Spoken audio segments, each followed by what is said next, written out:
can find is Nichols v. State more than 100 years ago, 1915. The most recent, Registe v. State in the Supreme Court in 2010, although they don't refer to Caesar's wife.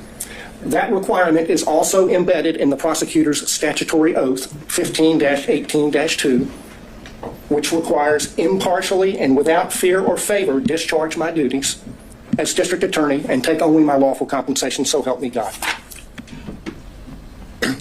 The general rule on conflicts of interest for lawyers is in Rule of Professional Conduct 1.7. And we all know, it's all drummed into us, that we cannot have a conflict of interest. And if we do, we have to withdraw or we will be disqualified. The basic idea is that a conflict of interest impairs the lawyer's independent professional judgment. That's the test of a conflict and whether it can be waived and whether it's disqualifying. And that conflict is not just financial. It can be any conflict that impairs your independent professional judgment, and you see that in McLaughlin v. Payne. The court asked what was a personal interest for purposes of disqualification.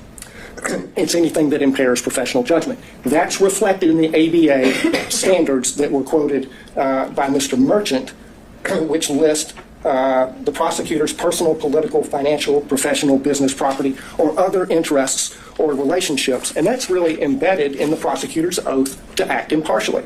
And the earlier disqualification order by Judge McBurney was based on political interests, not financial.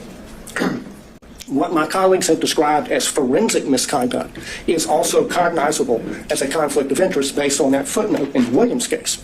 The root of all of the problems that we see in this court right now is a conflict of interest arising from their individual personal interests in perpetuating and concealing their relationship. That's the original sin from which all of the other problems flow. There are 6 different actual conflicts of interest in this case, any one of which warrants disqualification, but collectively, practically compelling. First, the financial conflict that's already been covered.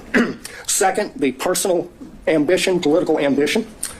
Third, there's a dovetailed or complementary pattern of deceit and concealment of the relationship and the money. Fourth, the speech at the church. Fifth, the motion for protective order that the DA filed in Mr. Wade's divorce case. Sixth, the way the state has conducted the defense of this motion to disqualify, especially the hearing. On the financial piece, the court asked for a limiting principle and asked about materiality. The limiting principle is whatever impairs the independent professional judgment of the lawyer. That is applied routinely. We have a county code section that flatly prohibits gifts from contractors, period. We have, by analogy, the federal bribery statute, which has a threshold of $5,000, 18 U.S.C. 666. The court asked about burdens and inferences. The court can draw a negative inference from the state's failure to produce evidence to support the invisible magic cash balancing theory based on State v. Thomas, 311 Georgia 407, particularly footnote 19.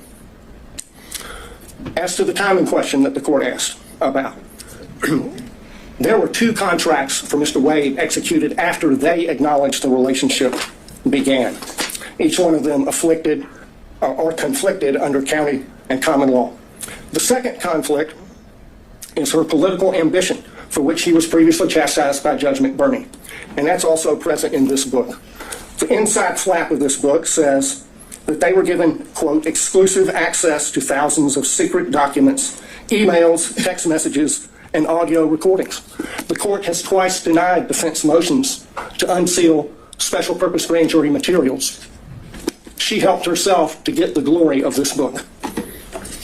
I introduced certified copies of a number of county code sections. I'm not going to walk through those, but I'll tell you why they matter.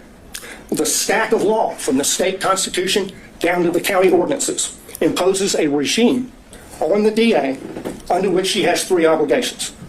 She has to go to the county commission to get approval to pay him like she did. She cannot accept gifts from a prohibited source. She has to disclose the gifts that she received. She evaded all of those requirements. Section 2-69 of the county code prohibits gifts from prohibited sources, which he was. There is no boyfriend exception. The disclosure forms, the evidence is sufficient for you to find that her disclosure form for 2022 is false, and that it is a false writing. That's an actual conflict of interest between her duty legal duty of disclosure, her legal duty of candor as a prosecutor, and her private and personal interests in concealing the relationship, concealing the gifts, and keeping the gravy train rolling for as long as possible.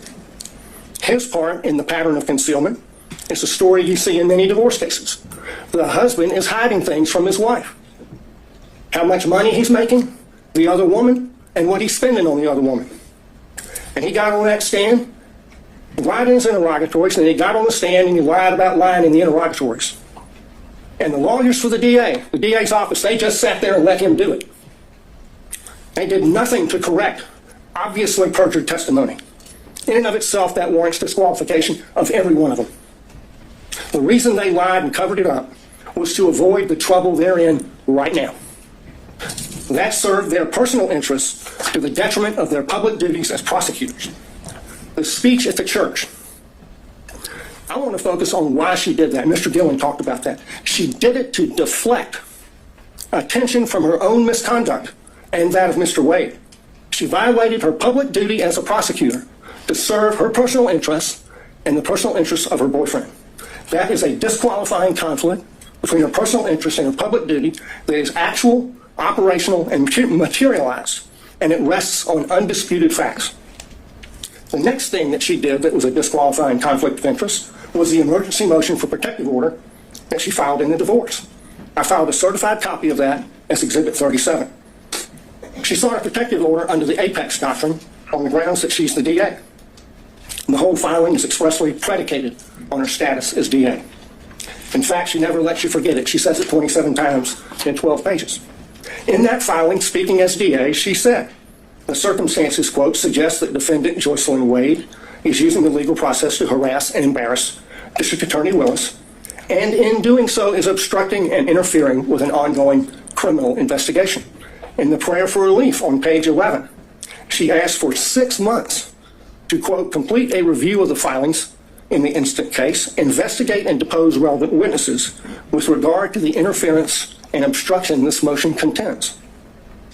There's no sugarcoating it. That's a clear violation of Rule of Professional Conduct 3.4H, which prohibits lawyers from making threats of criminal prosecution to gain advantage in a civil case.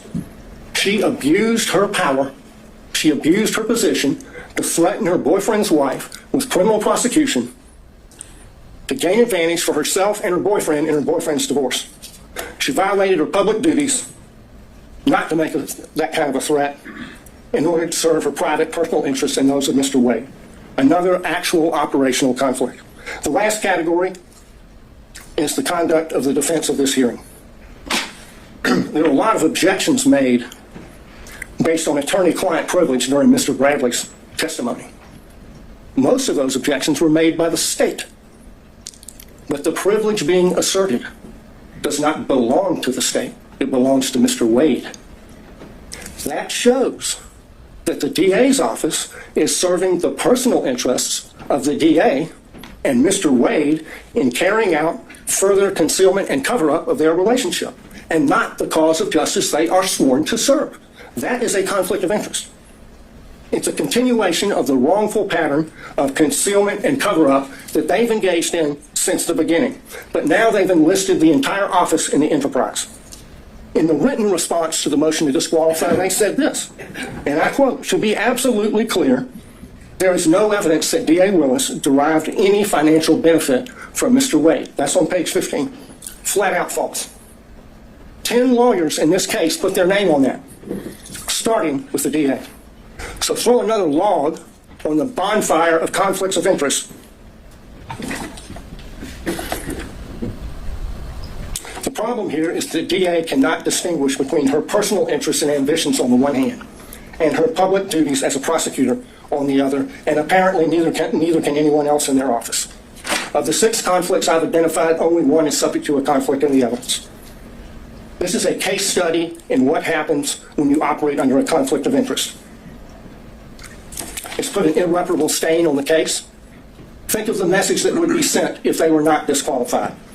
If this is tolerated, we'll get more of it. This office is a global laughingstock because of their conduct.